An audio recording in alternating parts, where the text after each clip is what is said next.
गुरुर्ब्रह्मा गुरुर्विष्णु गुरुर्देवो महेश्वरः गुरु साक्षात् परब्रह्म तस्मै श्री गुरवे नमः।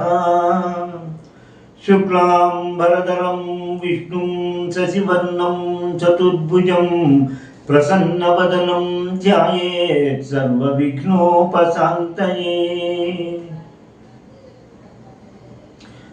वामदेवं महादेवं लोकनाथं जगद्गुरुं देवदेवं जगन्नाथमदेवेशं वृषभध्वजं नमामि। वागर्धाविव सम्पृक्तौ वागर्धप्रतिपत्तये जगतः पितरौ वन्दे पार्वती परमेश्वरौ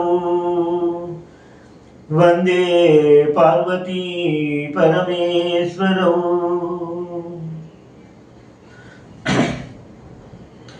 శ్రీ రుద్రములోని మంత్రముల విశేష భావాన్ని తెలుసుకోవడానికి ఈ వీడియోని వీక్షిస్తున్న మీ అందరికీ నమస్కారములు, స్వాగతం.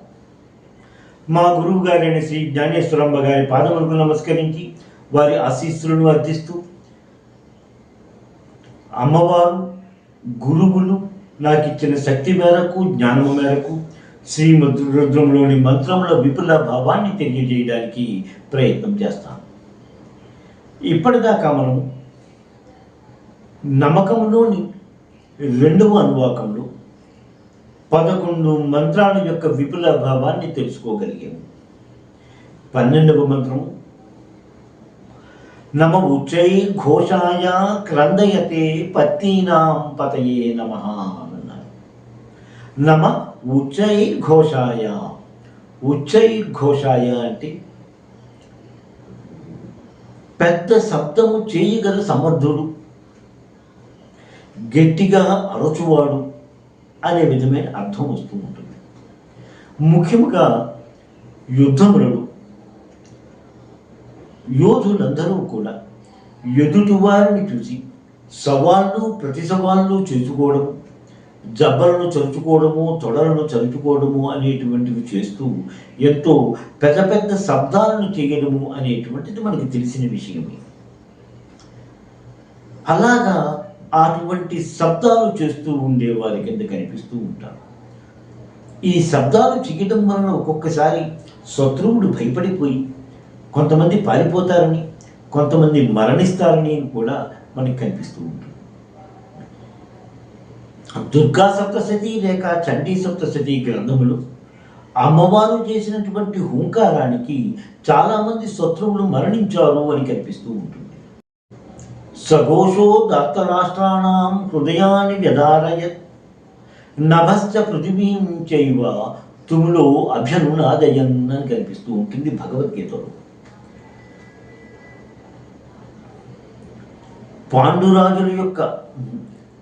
పాండవుల యొక్క పరివారం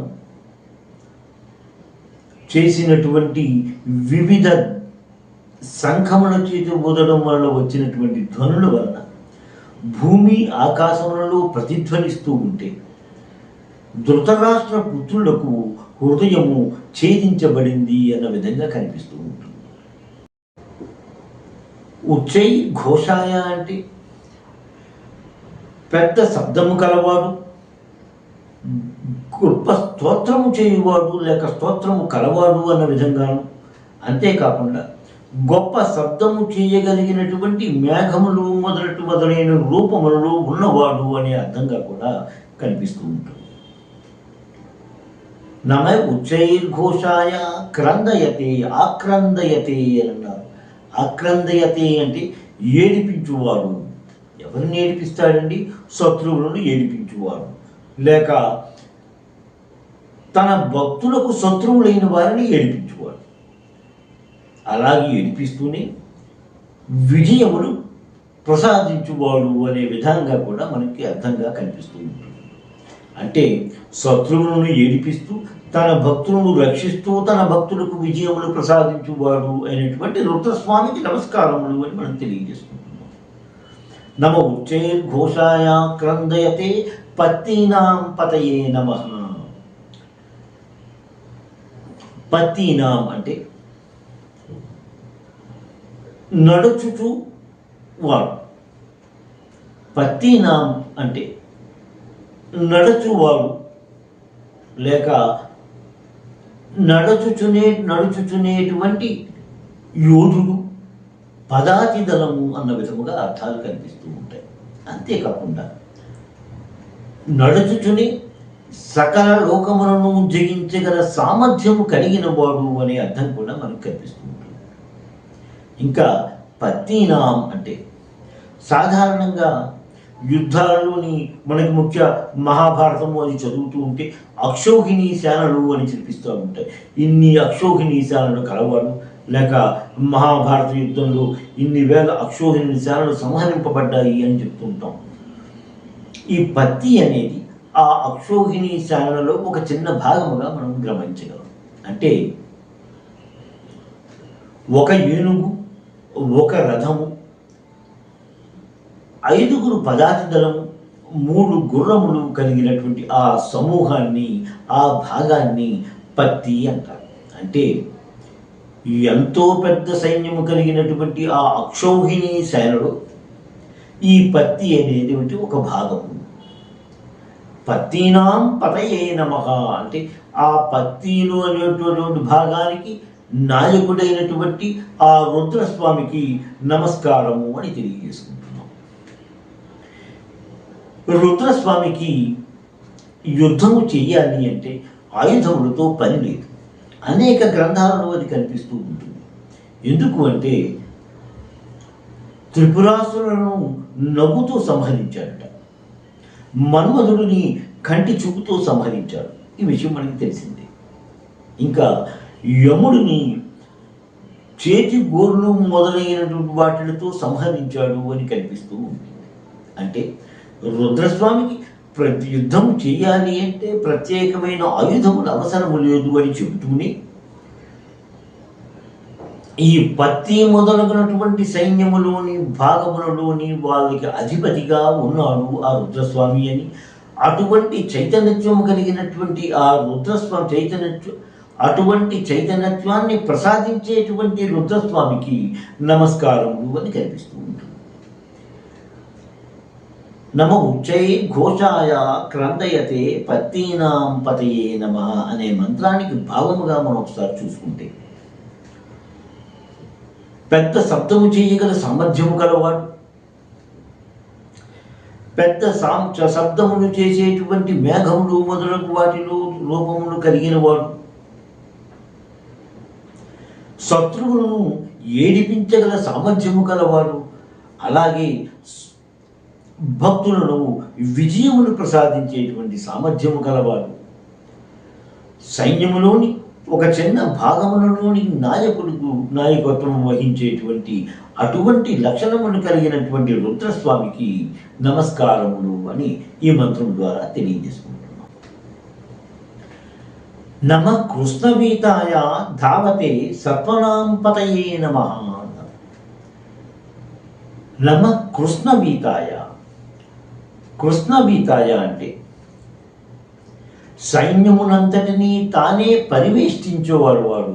అంటే తానే దాన్ని నాయకత్వం వహిస్తూ దాన్ని మంచి చెడ్డలు చూసుకోగలిగిన వాడు అనొచ్చు, లేక దాన్ని చుట్టూరా తిరుగుతూ ఉండేవాడు అన్న విధంగా కూడా మనం శరీరమున కవచము ధరించువాడు, ప్రళయకాలములో సర్వమును సంహరించగల సామర్థ్యము కలవాడు, ప్రళయకాలములో సర్వము నశించిపోయిన తరువాత సర్వాత్మ రూపములో నిలుచువాడు అనేటువంటి అర్థాలు మనకి కనిపిస్తూ ఉంటాయి కృష్ణ వీతాయ అనే పదానికి. కృష్ణ వీతాయ ధావతే. ధావతే అంటే పరిగెత్తువాడు లేక పరిగెత్తించువాడు, శత్రువులను పరిగెత్తిస్తూ ఉండేవాడు అన్న విధమైన అర్థం మనకి కనిపిస్తూ ఉంది. ధావతే అంటే వేగముగా నడుచువాడు అనే అర్థం కూడా ఉంటుంది. అతి త్వరగా కరుణించువాడు అనే అర్థం కనిపిస్తూ ఉంటుంది కూడా. శివుడు అంటేనే సకల మంగళకారుడు, దయామయుడు అనే అర్థం మనకు కనిపిస్తూనే ఉంటుంది కదా. అందుకనేసని త్వరగా అనుగ్రహించువాడు అనే అర్థాన్ని మనము గతంలో చాలాసార్లు చెప్పుకుంటూనే ఉన్నాం. కానీ ఇప్పుడు ఈ పదానికి అర్థముగా ధావతే అన్న పదానికి అర్థముగా, ధావతే అంటే పరిగెత్తువాడు, పరిగెత్తించువాడు అనే విధంగా మనకు కనిపిస్తూ ఉన్నప్పుడు, అంటే పరిగెత్తే వారిలోని కలిగినటువంటి ఆ లక్షణానికి అధిపతి రుద్రస్వామి అని చెప్పుకున్నాం. పరిగెత్తే వారి నుండి ఉండేటువంటి ఆ లక్షణము చైతన్యత్వము కదా, చైతన్యము కదా. అటువంటిది రుద్రస్వామి మనకి చైతన్యాన్ని కలిగించువాడు అనే అర్థంగా కూడా మనం గ్రహించుకుంటాం. ఇన్ని అర్థాలు కనిపిస్తాయి. ముఖ్యంగా నిత్యము దైవారాధనలోనే ఉంటూ, నిత్యము దైవాన్నే స్మరిస్తూ, తను చేసే కర్మలన్నీ దైవము వలనే జరుగుతున్నాయి, దైవానికి ఆపాదిస్తూ ఉండేటువంటి పరమ భక్తులైన వారికి నిత్యము అతను వెంబడించి అతని వెంటనే ఉండి రక్షిస్తూ ఉంటాడు అన్న విధంగా కూడా ధావతే అన్న పదానికి అర్థంగా మన గ్రంథాల్లో కనిపిస్తూ ఉంటుంది. ఇలాగా తన భక్తులను నిత్యము కనిపెట్టుకుని ఉండడము, వారిని రక్షించడము అనేదాన్ని చెబుతూ, ఆవు తన దూడని ఏ విధముగా రక్షిస్తుందో, అంటే దూడని రక్షించడం, వాడు దూడ పరిగెడుతూ ఉంటుంది, అటు ఇటు వెళ్తూ ఉంటుంది, అయినా అదేమీ అడ్డదు, దానికి ఆ స్వాతంత్రం అయితే ఇచ్చింది. కానీ అలాగ పరిగెడుతూ ఉంటే పక్కన ఉన్న శత్రువులు ఎవరైనా వస్తున్నారా అని 1000 కళ్ళతో ఆవు చూస్తూ ఉంటుంది. ఏదైనా శత్రు రూపంలో ఉన్నది ఏదైనా కనబడితే ముందర ఆ దూడ దగ్గరికి వెళ్ళి నిలబడుతుంది కూడా. నిజంగా వచ్చేవాడు శత్రువే అనగానే ఆ దూడను పట్టుకుని పరిగెత్తుకుంటూ వెనక్కి వచ్చేస్తూ ఉంటుంది. అన్ని విధాలుగా తన 1000 కనులతో దూడని ఏ విధముగా ఆవు రక్షిస్తూ ఉంటుందో దీనిని గోవత్స న్యాయము అని చెప్తారు. అంటే వసుడు అంటే భక్తుడు. గోవు ఏ విధముగా తన దూడని రక్షించుకుంటూ ఉంటుందో ఆ విధముగా భగవంతుడు తన వస్తుడు తన భక్తులను రక్షించుకుంటాడు అన్న విధంగా ఇక్కడ గోవత్స న్యాయము అని తెలియజేస్తుంది. సత్వనాం అంటే సత్పురుషులు, తనని ఆశ్రయించిన వారు, ప్రమదగణములు అనేటువంటి అర్థాన్ని మనకు కనిపిస్తూ ఉంటుంది. పతయే వీటందరికీ అధిపతి అయినటువంటి రుద్రస్వామికి నమః నమస్కారములు అని తెలియజేసుకుంటున్నాం ఈ మంత్రం ద్వారా. ఈ మంత్రానికి భావముగా సైన్యమును తానే పరివేష్టించి ఉన్నవాడు,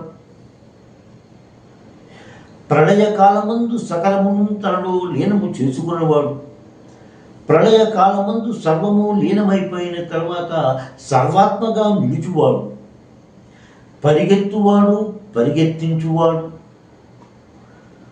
త్వరగా అనుగ్రహించువాడు, మనలో చైతన్యత్వాన్ని కలిగించువాడు, సత్పురుషులను తాను ఆశ్రయించిన వాళ్ళను, ప్రమదగణములకు నాయకుడు అయినటువంటి పతి అయినటువంటి ఆ రుద్రస్వామికి నమస్కారములు అన్న విధంగా ఈ మంత్రభావము కనిపిస్తూ ఉంటుంది. శ్రీమాత్రే నమః. నమః శివాయ. ఎంతో అధ్యయనం చేసి మీకు అందిస్తున్న ఈ వీడియోలను ఆదరిస్తారని భావిస్తున్నాము. మా ఈ ఛానల్ని సబ్స్క్రైబ్ చేసి ఈ వీడియోలని లైక్ చేయండి ప్లీజ్.